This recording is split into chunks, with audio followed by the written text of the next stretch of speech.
Hi, everyone. My name is Ben Swartz. I'm presenting along with Ashley Joyner on the Crown Managers Partnership. So to first talk about this initiative, we need to understand the area that it's operating in.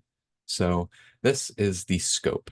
It is the crown of the continent ecosystem, one incredibly large, contiguous, transboundary landscape that covers over 42,000 square kilometers of Rocky Mountain habitat and is shared between the United States and Canada. Substantial areas of the Crown of the Continent, or CCE, are protected as parks, and this includes Glacier National Park in the US and Canada's Waterton Lakes. Additionally, it is recognized as a UNESCO World Heritage Site worldwide. Now, I want to contrast this map with the one on this page. So this shows the topographical features of the landscape in question, the enormous mountain range of the Rockies and the lakes and rivers. This one shows the more human component, showing jurisdictions. So while this ecosystem is largely unfragmented, it spans, as I said, two countries, comprised of two Canadian provinces and one US state. There are 17 public land management agencies that in some way have jurisdiction in this area. There are 3 tribes and countless private properties also operating.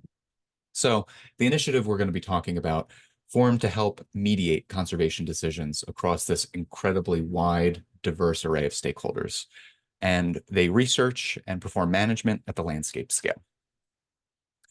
One last note about the scope is that obviously they confine themselves to the CCE, but within this habitat, there are headwaters for 19 major rivers, and the hydrological map of the US on the right helps demonstrate how these systems link as far as the Pacific Ocean, the Gulf of Mexico, and thus what happens in the crown of the continent has incredible ramifications for water quality, aquatic biodiversity, and ecosystem health generally downstream across North America.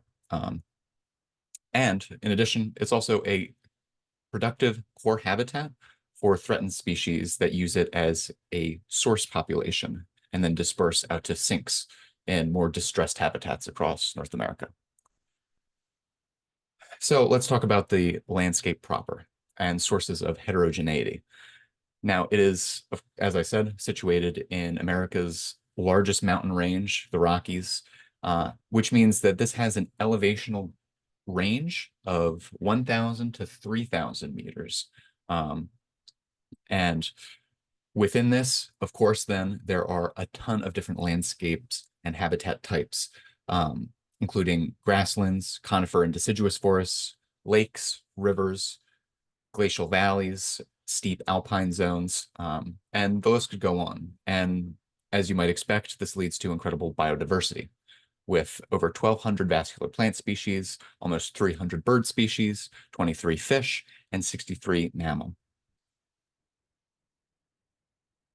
Now, as far as the values and goals of the project, the initiative recognizes that it's incredibly important to Native people. This is an area that's been inhabited for over 10,000 years since the retreat of the glaciers, and it has been the historic home of many different tribes, which refers to the CCE as the backbone of the world. Early European settlers established towns to extract natural resources, and many of them exist to this day. Many still extracting in some form natural resources, but many relying on tourism.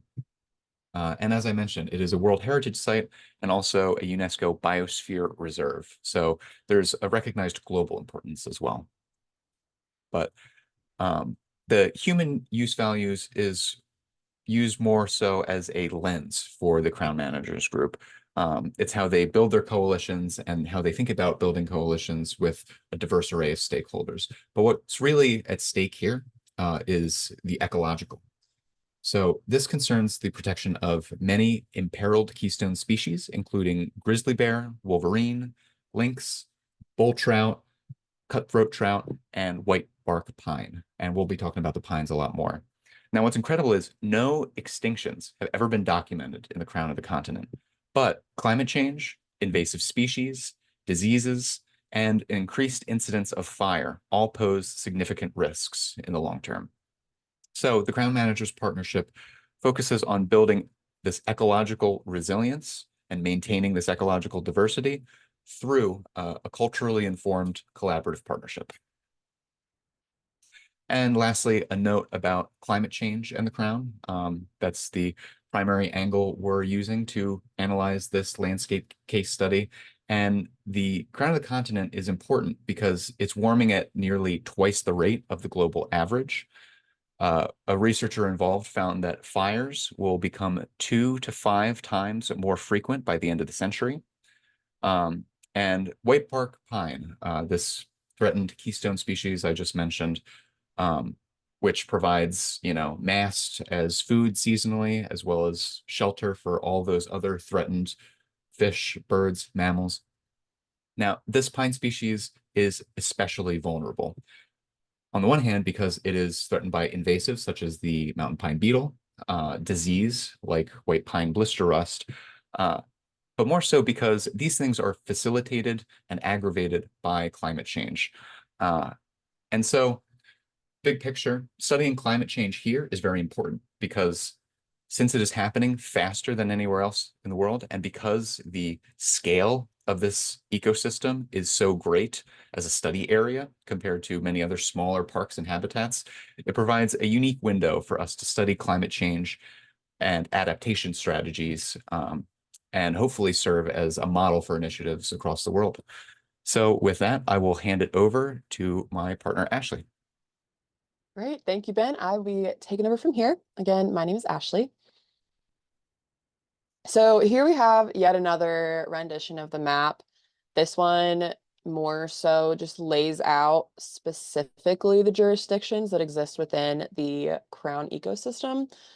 The overarching goal of the partnership with the Crown is ultimately to just succeed in shared resource management. So the Americans, the Canadians, and the sovereign indigenous nations working together with all of the different subset groups that you see in the image there. Um, if they're succeeding in communication and sharing the resources and sharing the management of the resources, then ultimately that's a win in their book. But further than that, they try and focus on three primary areas in terms of projects and what they're going to spend money and time doing. And that is invasive species, five-needle pine conservation, and climate change. Now, the Crown Management Partnership has a number of stakeholders, as you can see there on the right.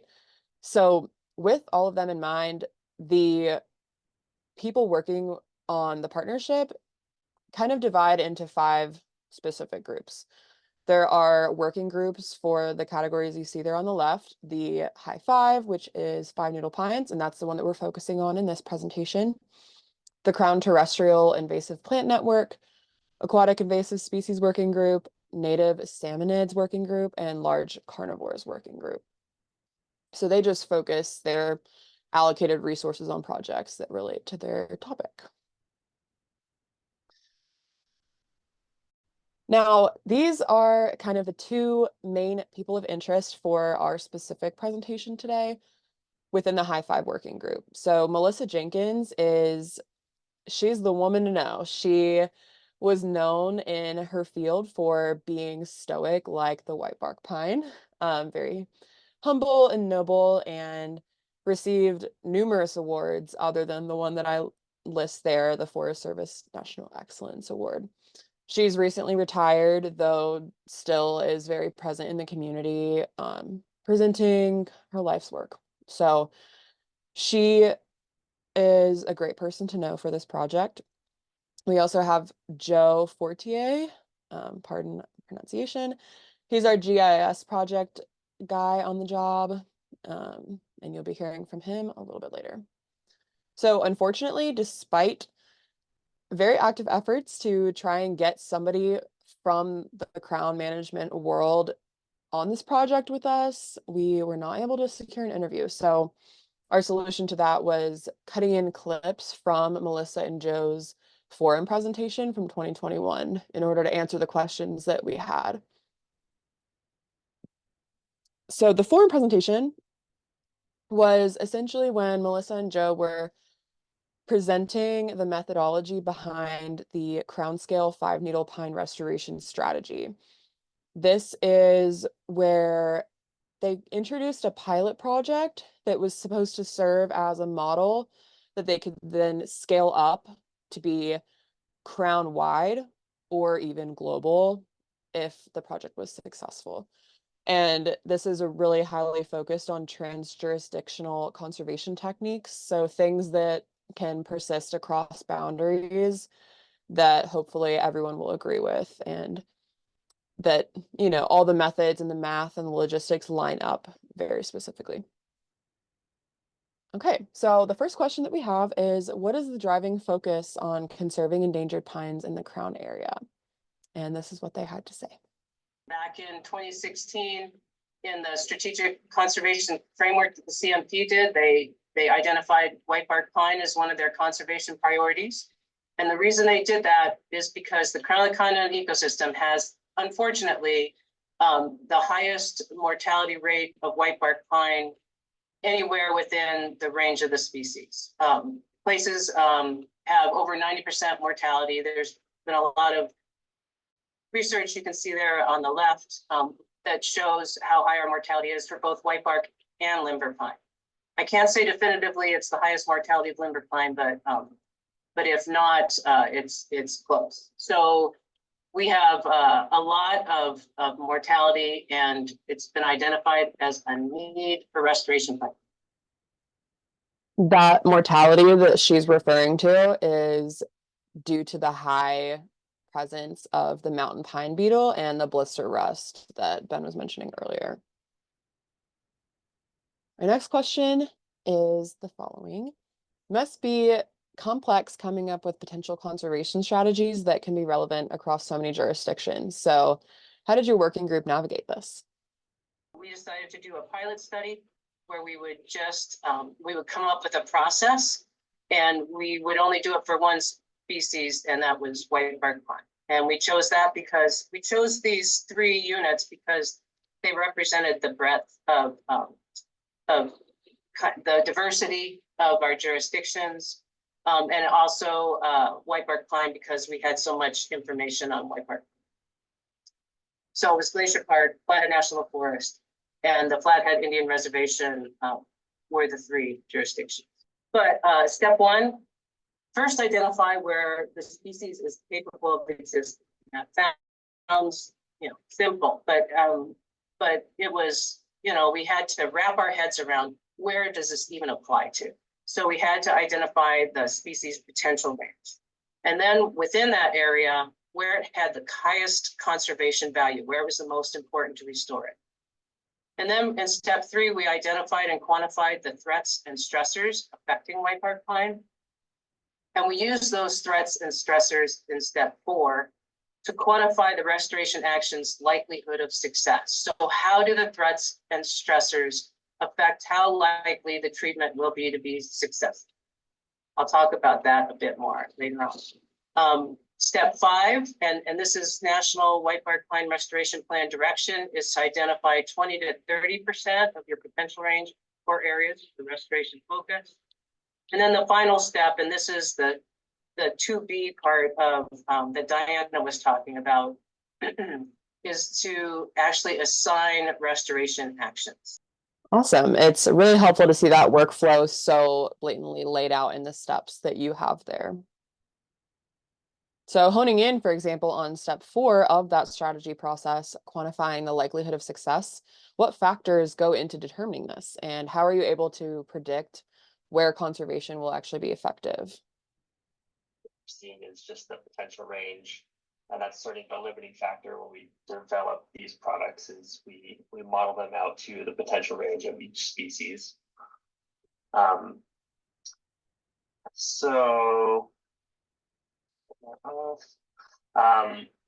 Like Melissa was saying, you've got your threats and stressors, and those can be, both positive and negative. And each of those was essentially a geospatial layer across the board. So for succession, we used percent of canopy cover across across the range. This is a remote sensing based model, and then, you know, a very high percent canopy might be a bad place for, say, planting, but be a positive for, you know, thinning or daylighting. So that's how some of these stressors can be, you know, both positive or negative. So recent burns. Let's see, Pat's mountain pine beetle. And we were able to develop these using consistent data across the entire CCE. You'll notice here that I have both the CCE boundary, but for our model, for all of our data, we modeled it out an extra 16 kilometers or 10 miles past the boundary, just so that we could, you know, accurately capture the data at the boundaries as well. So when you run the threats and stressors through the sort of the process that we did, we ended up with geospatial layers that identify our probability of treatment success, where it's poor is red, neutral would be there's either positive or negative things to indicate that that's a good or bad area to go. Good is the light green and very good is the dark green. So very good would be where we had you know, overlap of three or three or more stressors that are positive. And then the poor is anywhere you had at least one stressor that was negative. So thinning and daylighting would be great for you know, the areas where you've got high succession, but maybe not so useful in areas where you have recent burns. Awesome GIS demo there by Joe. So thank you for that. Now, moving forward, what is the current status as far as accomplishments made by the restoration project? So just a quick overview of the accomplishments we've made related to this topic. So we completed the pilot for White Bark Pine back in September of 2019. The Flathead completed their implementation plan based on the pilot results in July of this year. And then the CCE scale White Bark and Liver Pine restoration strategy, I say completed October 2021. We're still like wrapping it up, but it's for all intents and purposes is completed. The next steps, we're going to compile this limber and white bark restoration strategy into a summary report. We're going to publish the pilot process paper in the Journal of Forest Ecology and Management, the special issue for the High Five conference. And we also want to complete action plans that prioritize treatments for all jurisdictions in the CCE. Awesome. And it's important to remember that this presentation was in 2021. So we actually have some real-time updates from the progress they've made since then. The paper they mentioned about the pilot study was officially published and very well received. Also, a formal agreement was signed in 2023 between American Forest and National Park Service to protect the white bark pine. So in those jurisdictions, they're united, they're working towards it, and hopefully that partnership and the agreement will spread throughout other jurisdictions as well. Additionally, there is every single year there's a forum held by the Crown Management Partnership with a different topic. So 2023 was Indigenous leadership. This year, the forum is actually coming up. It's in April, and it's going to be the topic of water. And it's actually being held for the very first time by an Indigenous community in British Columbia. So that'll be very exciting. And aside from that, there is another foundation called the White Bark Foundation Ecological Society. They also have published a restoration plan for white bark pine, and now they're in the fundraising phase. But with that, thank you for watching, and Ben and I look forward to interacting with you all in the discussion board this week. Thanks. Bye-bye.